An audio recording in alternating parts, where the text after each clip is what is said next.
எல்லாருக்கும் தெரியும். ஆனா டிரான்ஸ்பர்மேஷன், வாழ்க்கையில நடைமுறைப்படுத்துவது. குர்ஆனுடைய நோக்கம் எனக்கும் உங்களுக்கும் அறிவு சொல்லி தருவதல்ல. குர்ஆனுடைய நோக்கம் அந்த அறிவை வாழ்க்கையில் கொண்டு வருவது. ஹுதல் லின்னாஸ், மனிதர்களுக்கு இது ஒரு நேரு வழி, இதன்படி வாழ வேண்டும். ஃபகான ஹுலுகுல் குர்ஆன், ஸல்லல்லாஹு அலைஹி வஸல்லமுடைய வாழ்க்கையினுடைய பர்பஸ், வாழ்க்கையினுடைய அடிப்படை அது குர்ஆனுடைய வாழ்க்கையாக இருந்தது, குர்ஆனுடைய நாலேஜ் அல்ல. அன்புக்குரிய நண்பர்களே, சகோதரர்களே, எதை படித்தாலும் நாங்கள் யோசிக்க வேண்டும், இதனால் என்னுடைய வாழ்க்கையில வந்த மாற்றங்கள் என்ன. இன்றைக்கு ஒரு ஜும்மா நாங்கள் கேட்டோம், நாட்டுப்பற்று. நாங்கள் வாழக்கூடிய ஊருக்கு விசுவாசம் உள்ளவனாக வாழ வேண்டும், ஊரை மதிக்க வேண்டும், இந்த ஊரை சுத்தமாக வைத்துக் கொள்ள வேண்டும், இந்த ஊருக்கு நாங்கள் செய்ய வேண்டிய கடமைகளை எல்லாம் செய்ய வேண்டும் என்று சொல்லி எல்லாம் படித்தோம். ஆனா வாழ்க்கையில மாற்றங்கள் வர இல்லை. வாழ்க்கையில் அதன்படி நடப்பதற்கு, எடுத்து நடப்பதற்கு எந்த ஒரு உணர்வு பிறக்க இல்லை. நாலேஜ் கூடிவிட்டது. அன்புக்குரிய நண்பர்களே, சகோதரர்களே, எஜுகேஷனுடைய பர்பஸ் நாலேஜ் அல்ல, இன்ஃபர்மேஷன் அல்ல, டிரான்ஸ்பர்மேஷன். நம்ம ஒவ்வொருத்தரும் யோசிக்க வேண்டும், என்னுடைய வாழ்க்கையில் ஒரு ஜும்மா என்ன மாற்ற வேண்டும், ஒரு பயான் என்ன மாற்ற வேண்டும், ஒரு நிகழ்ச்சி என்னுடைய வாழ்க்கையில் ஒரு மாற்றத்தை கொண்டு வர வேண்டும். நபி ஸல்லல்லாஹு அலைஹி வஸல்லம் சபையில சஹாபாக்கள் உட்கார்ந்து இருக்கிறாங்க. ஸல்லல்லாஹு அலைஹி வஸல்லம் ஒரு நாள் ஒரு ஹதீஸ் சொன்னாங்க. என்ன ஹதீஸ்? பஜாருக்கு போய் பஜார்ல போற நேரத்தில் யாராவது ஒருத்தர் நாலாவது கலிமா என்று நாங்கள் சொல்லுவோம், லா இலாஹ இல்லல்லாஹு வஹ்தஹு லா ஷரீக லஹு லஹுல் முல்கு வ லஹுல் ஹம்து. இந்த ஹதீஸை நாங்கள் நாலாவது கலிமாண்டு எங்களுடைய பரிபாஷையில சொல்லுவோம். அவர் போற வழியில இந்த ஹதீஸ, இந்த கலிமாவை சொன்னால் அவருக்கு இத்துணை நன்மைகள் கிடைக்கும் என்று சொல்லி ஸல்லல்லாஹு அலைஹி வஸல்லம் சிலாஹித்து சொன்னார்கள். திடீரென்று பார்த்தா அந்த சபையில இருந்த 2 சஹாபாக்களை காணோம். அவங்க எழுப்பி போயிட்டாங்க. கொஞ்ச நேரத்தில் போய் திரும்பி வாராங்க. ஸல்லல்லாஹு அலைஹி வஸல்லம் கேட்டாங்க, எங்க போனீங்க, என்ன செய்தி, போனீங்க வந்தீங்க, என்ன விஷயம் என்று சொல்லி. அப்ப சொன்னாங்க ஸல்லல்லாஹு அலைஹி வஸல்லம், யா ரசூலல்லாஹ், அந்த ஹதீஸை வாழ்க்கையில டிரான்ஸ்பர்மேஷன், வாழ்க்கையில நடைமுறைப்படுத்துவதற்காக வேண்டி பஜாருக்கு போயிட்டு வந்தோம். எதை படித்தோமோ அது வாழ்க்கையில வெளியாக வேண்டும். அது அட்வான்ஸ் லெவல் செஞ்சாலும் சரி, அது ஓ லெவல் செஞ்சாலும் சரி, அது பிஎச்டி படித்தாலும் சரி, அது டிகிரி எடுத்தாலும் சரி, அது மதரசாவில் ஓதினாலும் சரி, எங்க படித்தாலும் கல்வி என்பது, அறிவு என்பது என்னை மாற்றிக்கொண்டே இருக்க வேண்டும். நான் டிரான்ஸ்ஃபார்ம் ஆகிக்கொண்டே இருக்க வேண்டும். என்னுடைய வாழ்க்கையில் அதனுடைய வெளிப்பாடுகள் வரவே வேண்டும். அப்படி வர இல்லைன்ற என்ன நடக்கும்? இன்ஃபர்மேஷன் கூடுது, டிரான்ஸ்ஃபர்மேஷன் நடக்க இல்லை. நாலேஜ் இருக்குது, வாழ்க்கை மாற இல்லை. மனைவிக்கு செய்ய வேண்டிய கடமைகளை பற்றி நல்லா படித்திருக்கிறோம்.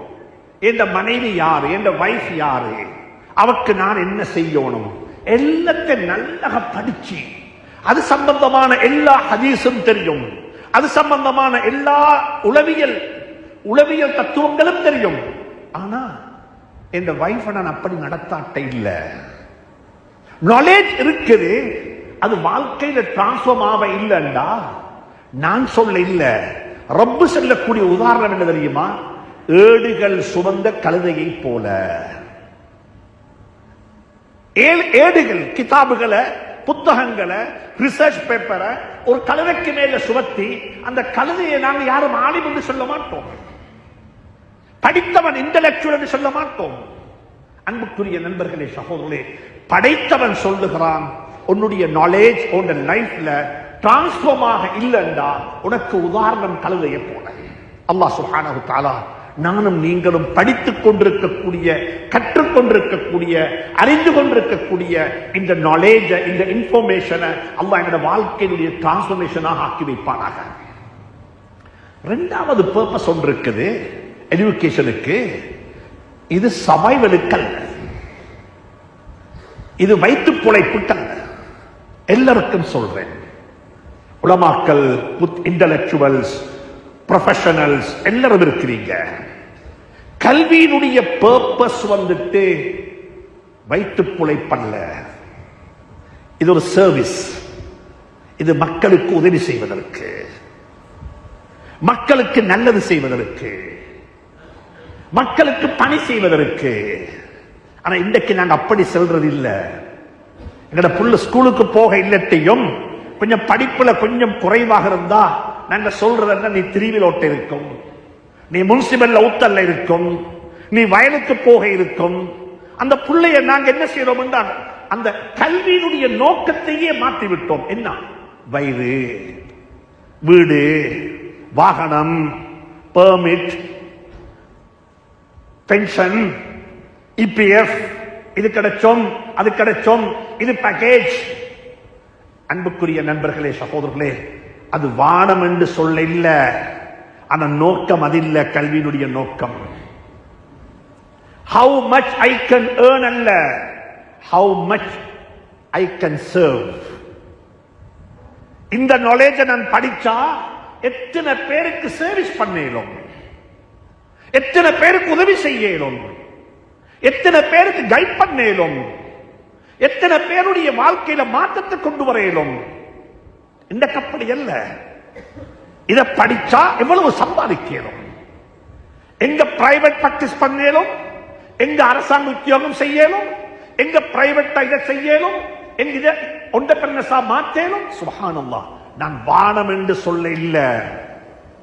ஆனா நான் சொல்ல வாரது, எஜுகேஷனுக்கு இஸ்லாம் கொடுத்த இன்டர்பிரிட்டேஷன் என்ன தெரியுமா? Education not only for the survival. இது சர்வீஸ், இது சர்வீஸ்.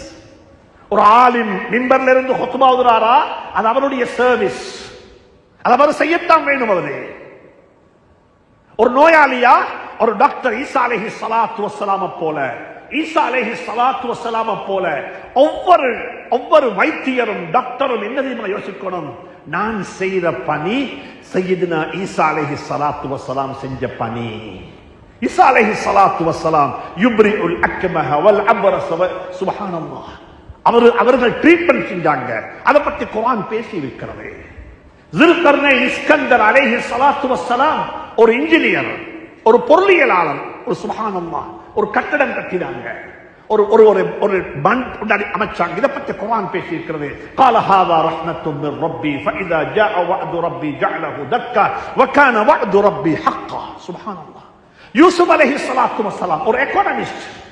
இப்ப நாங்க இந்த நாட்டுல ஒரு பெரிய கலவரம், பெரிய ஒரு அனர்த்தம் வரப்போகுது, நாட்டில் இப்படிப்பட்ட பஞ்சம் வரப்போகுது, நாட்டில் தண்ணி இல்லாமல் போக போகுது, கிளைமேட் சேஞ்ச் ஆகி கொண்டு போகுது. 90 அதாவது சென்ற டிசம்பர்ல நவம்பர்ல வந்த வெள்ளத்தை விட பெரிய ஒரு வெள்ளம் ஒன்று இந்த நாட்டை நோக்கி வந்து கொண்டு இப்படி எல்லாம் பேசுறாங்க. யூசுப் அலைஹிஸ்ஸலாத்து வஸ்ஸலாம் அவங்கள்ட்டையும் போய் சொன்னாங்க. யூசுப் அலைஹிஸ்ஸலாமும் சொன்னாங்க, இப்படி நடக்கும். நடக்கிறது என்று மட்டும் சொல்ல வானம். இது நடந்தா இதிலிருந்து உம்மத்தை பாதுகாக்கிறதுக்கு என்ன சொல்யூஷன்? கனவு கண்டது அரசன் 14 வருஷத்துக்குத்தான். 7 வருஷம் தான் கனவு கண்டாரு. 14 வருஷத்துடைய கனவு. ஆனா யூசுப் அலைஹிஸ்ஸலாத்து வஸ்ஸலாம் 15 வருஷத்துடைய இன்டர்பிரிட்டேஷனை கொடுத்தாங்க. 15வது வருஷம் எப்படி இருக்கும்? ثم يأتي من بعد ذلك عام فيه يعاص الناس وفيه يعصرون. سبحان الله. ஒவ்வொருத்தரும் யோசிக்க வேண்டும், சொசைட்டிக்கு, சமூகத்துக்கு, நாட்டுக்கு நான் என்ன சர்வீஸ் செய்யலாம்? என்னுடைய நாலேஜால, என்னுடைய நாலேஜால எனக்கு என்ன செய்ய முடியும்?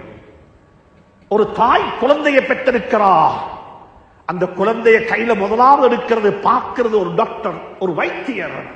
அவர் கலிமா சொல்லி அல்லாஹு அக்பர் அல்லாஹு அக்பர் என்று அந்த புள்ளைய காதில் அவர் வாங்கி சொன்ன எப்படி இருக்கும்? ஒருத்தருக்கு ரூஹு போகுது ஐசியூல, அங்க இருக்கிறது ஒரு டாக்டர் தான், அங்க இருக்க போறது ஒரு முஸ்லிமான டாக்டர் இருந்தா அவர் ஒண்ணுமில்ல, லா இலாஹ இல்லல்லாஹ், லா இலாஹ இல்லல்லாஹ். பிறக்கிற புள்ளைக்கு பாங்கையும் சொல்றாரு, உயிர் போற புள்ளைக்கு கலிமாவையும் சொல்லி கொடுக்கிறாரு. இதை விட பெரிய பாக்கியம் என்ன வேணும் உங்களுக்கு? இதை விட பெரிய அருள் என்ன வேணும்? இஸ்லாம் சொல்லித் தருகிறது. எஜுகேஷனுடைய அடிப்படை பர்பஸ் என்ன தெரியுமா? சர்வைவல் அல்ல, சர்வீஸ். அதுலயும் இந்த நாடு, இந்த இலங்கை திருநாடு ஒரு வித்தியாசமான அருள் நிறைந்த நாடு. இங்க எஜுகேஷன் ஃப்ரீ. எல்லாரும் சொல்றது மதரசா கல்வி தான் ஃப்ரீ என்று சொல்லுவாங்க. மதரசாக்கள் இலவசமாக படிக்கிறாங்கன்றுவாங்க. மதரசா மட்டுமல்ல, எல்லாமே இலவசம் தான்.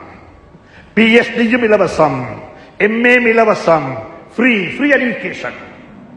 கிண்டர் கார்டன், அதாவது கிரேட் 1ல இருந்து பிடிச்சு பிஎச்டி வரைக்கும் எஜுகேஷன் ஃப்ரீ இந்த நாட்டுல. எனக்கு கொண்டு ஃப்ரீயா கிடைச்சா நான் என்ன செய்யணும்? நான் ஆரம்பத்தில் ஓதின ஆயத்தில் அல்லாஹ் ஒன்றை சொல்றான், உலகத்தில் எதையுமே இலவசமாக பெற்றுக்கொள்ள வாணும். Don't take it anything free. எதையுமே ஃப்ரீயாக இருக்க வாணும் வாழ்க்கையில. என்ன நாளை கியாமத்தில் கணக்கு கொடுக்கணும். எடுத்தத்தை திருப்பி கொடுத்துடுங்க. உங்களுக்கு ஒருத்தர் ஒன்று ஆஃபர் பண்ணினாரா, அதை நீங்க திருப்பி கொடுங்க.